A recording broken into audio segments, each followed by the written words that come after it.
What's up, Chad? Good morning. Yo, what's up, dude? What you got going on here? We're making some soup. Dang, I thought you were gonna give me a walk around to the old truck. Oh, shoot. All right, man. All right. Let me finish making this soup. Let me get everything cleaned up, and then I'll give you the walk around, man. All right. All right. Sounds good.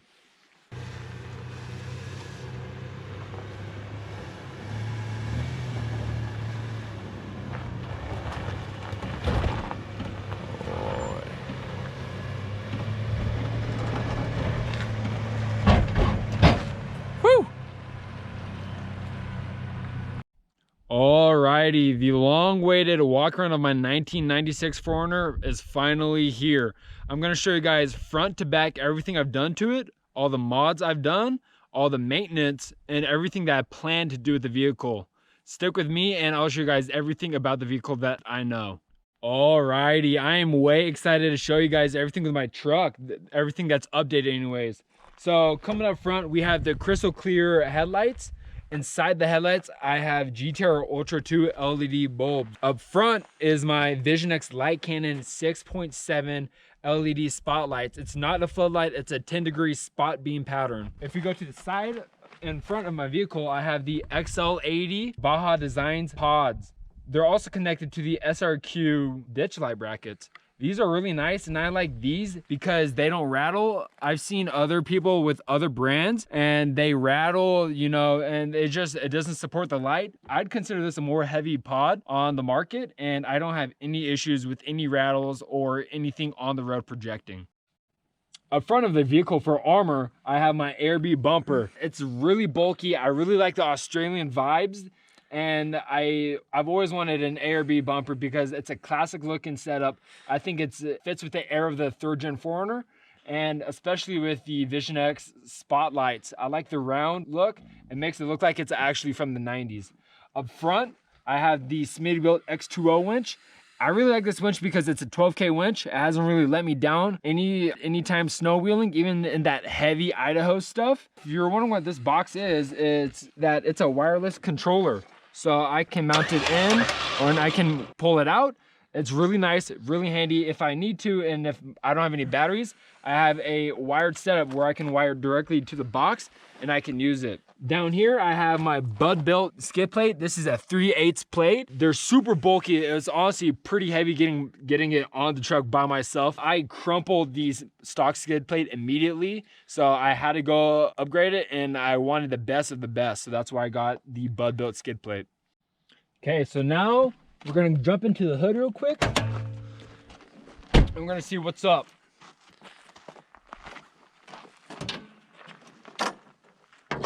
Starting off, for the main thing that you would probably notice is that I have a Group 27 Northstar AGM deep cycle battery. This is to power some goodies that I have in the back of the vehicle. It's also to power my lights and whatnot. I had a red top before and it kind of gave me issues. I couldn't leave much accessories on too far before it's dying. So I really needed an AGM deep cycle battery, and that's why I went with the Northstar 27F. Laced to the battery, I have this sweet S-Pod Bantam system, and so what this does is it eliminates all your clutter and your positive leads. If you have a relay stand, you don't need that. You just need this one S-Pod system, and you connect all your accessories onto the system. So right now I only have 5 accessories, and I don't have a single relay. It's directly to the battery. It's super reliable that way. Coming to the side, you can see that I don't have my cruise control anymore. I had taken that out to replace it with this ARB single compressor. As you guys knew, I did have a dual compressor going on. I tried mounting it, but I just didn't like how it fit. I didn't like where it would have to be if I had to service it. So I sold that and I got the single compressor. It still airs up my tires somewhat fast, and I like this placement right here in the engine bay. Coming up for some front suspension and some front lighting, I have 8 RGB rock lights underneath my truck. It's not facing the wheel well, they are right here. I have them throughout the frame, and it's for projecting the ground when I'm night wheeling or if I'm camping. So I can display any color I want. I can do strobes if I want. They're really fun to mess around with, and I haven't had any issue with connectivity or any water intrusion. For my suspension, I just have an old worn out Old Man Emu strut with some 883 coils. These I wanted to have changed soon, but I've been having issues with the supplier that I bought it from about 2 months ago. So I'm kind of irritated about that, but I will be including a video when I install it. On the bottom, I have brand new OEM Toyota lower control arms. I have brand new Toyota steering rack. I have brand new Toyota tie rods, CVs, all that. So I want to get that done right when I bought the vehicle. It has almost 250,000 and I've almost put 30,000 miles on it since May of last year. So before going down to the States, I really wanted a super reliable truck. So that's why I did all of that. But coming to the side of the truck, I have these awesome and clean looking 2019 TRD Pro wheels. They are in a gunmetal gray, and they are on top of a Milestar Patagonia MT tire. I will be doing a video review on this tire soon. It's a 285/70/17, and so far all I can say is I really like these. They have a lot of grip and they're really quiet. Okay, coming on the inside, we have a few goodies inside. Starting off with the main things that you see again is this S-Pod Bantam control panel. So this is a touchscreen panel. I have my light cannons and my XL80s on right now. I can hit setup, go to light cannons. I can put strobe feature on. I can put a flash. I can put a momentary. So it is just on, off, on, off. Go back. I can make it dimmable right here. You can make the screen dimmable, and it connects to my CB radio, my charging station. I have my rock lights, and I obviously have my auxiliary lights. Coming up of the A-pillar, I have this ram mount connected to a motorcycle ball right here. So that was a nice touch. It was a really big pain getting those screws out. It's honestly better in the end because now it is easy to get it off. I just need an Allen head, and that's all I need. Coming to the center of the vehicle this is kind of my main dog right here, and this is my Garmin Smart Drive 65 GPS system. All this does is it hooks to a 12-volt cigarette lighter, and it just stays on. It turns off by itself. It's really helpful because it's better than Google Maps or Apple Maps. Coming up to the middle is my Pioneer Double DIN head unit. This is the 2550, I believe, NEX model. Below it is my Cobra S75 CB radio system. This thing is alright. It was working all the way up until I got up to Idaho this winter. Then it randomly just started going crazy. So unfortunately, I don't really recommend this product. I only had it for, I'd say, about 3 months before it actually died on me. So I'm kind of not happy with the purchase of that. This is where I have my AirB compressor mounted. This is where I have my rear locker, my front AirB lockers mounted also. I like these better right here. I was gonna make a switch panel over around here, but I figured this was gonna be easy to access and everyone could do it if they needed to. Coming on the side, I have my Gaia GPS mount, and what I have this used to is on a Android Galaxy tablet. And Gaia is what I use for off-road purposes. It's my GPS for off-road. Coming up next is this USB charge station with a cigarette lighter. Because I'm taking up the space and the cigarette lighter of the Garmin Smart Drive, I made the auxiliary that I've connected to my S-Pod Bantam system. I can charge all my stuff via USB. Well, I'm in the back here now, and all I have going on for me back here is my One Tigris rear seat Molly panel setup. This is really nice because I have my ski radio mounted over here, my ski walkie-talkie.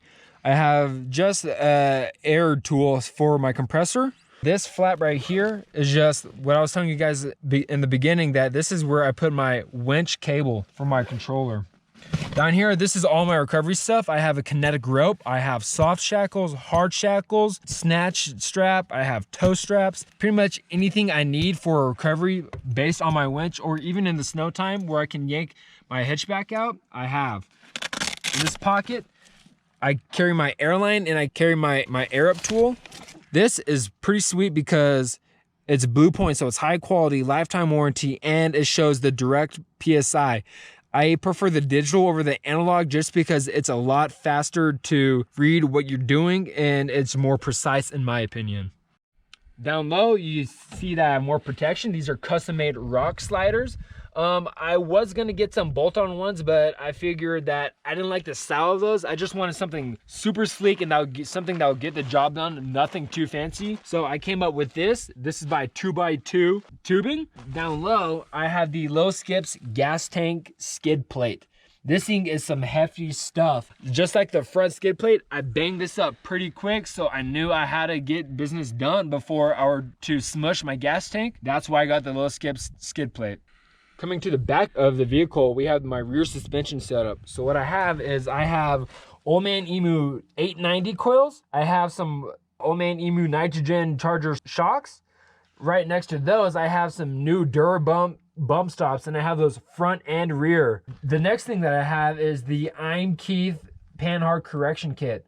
So when you lift up your vehicle, your Panhard, the angle goes steeper and steeper. What the kit does is it equals that back to a horizontal level. And what that is good for is that it reduces body roll, it improves handling, and also when you lift your truck up and that Panhard angle increases, your wheel, it shifts to the passenger side of the vehicle.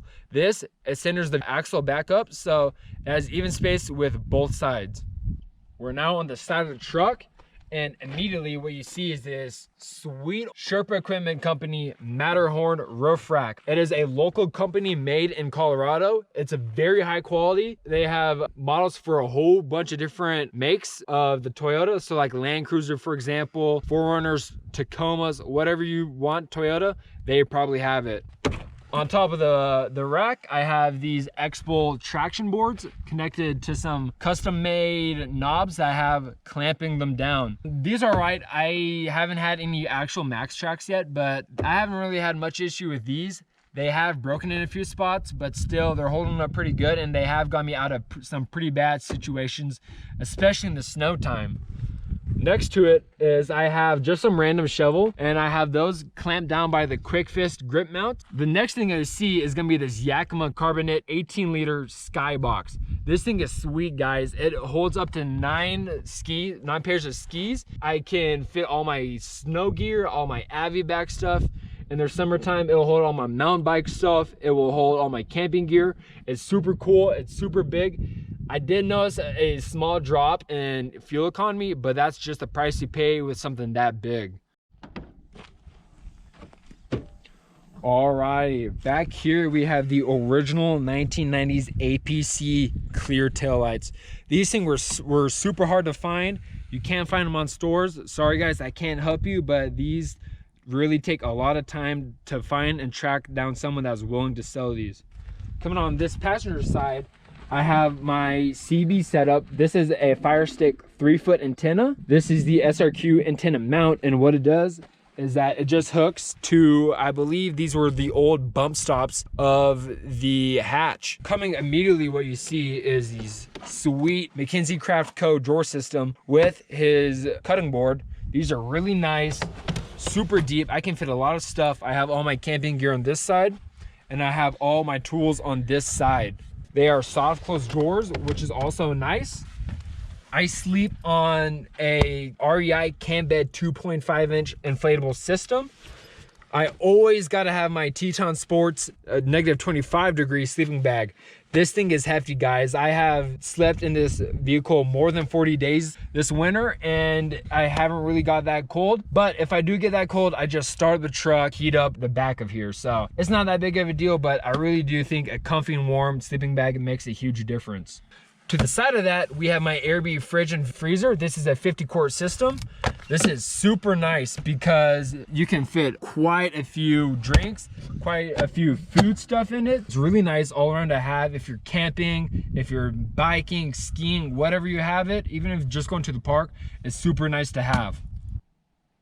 Well guys, it is dang hard to see through this back window, and that's because it is 5% tint. I have that for my camping setup. Coming on the side, you can see that you can't even see through it. It's super dark. Over here, this is all 20% tint. All my 20% tint and all my 5% tint, it's all ceramic tint. So it keeps all the heat outside of the vehicle, and it doesn't let too much heat in. As I said, it is pretty virtually impossible to see through the window. That's because I just wrapped my rear window matte black. This is to keep heat out, and it's also, like I said in the last video, it is because I don't want people snooping in, and I want this back area as dark as possible. All right, guys, that was the long overdue walk around of my 1996 Toyota 4Runner, also named Lucy. If you guys like the video or the truck, please like, comment, share, and subscribe. I will be posting more content like I say in every video, more how-tos, more reviews like the Milestar Patagonia. I think I'm gonna go get myself a beer. I think I'm gonna go cook up some food on my new Scottle, and I'm gonna probably go to bed in not too long. Anyways, you guys have a great night.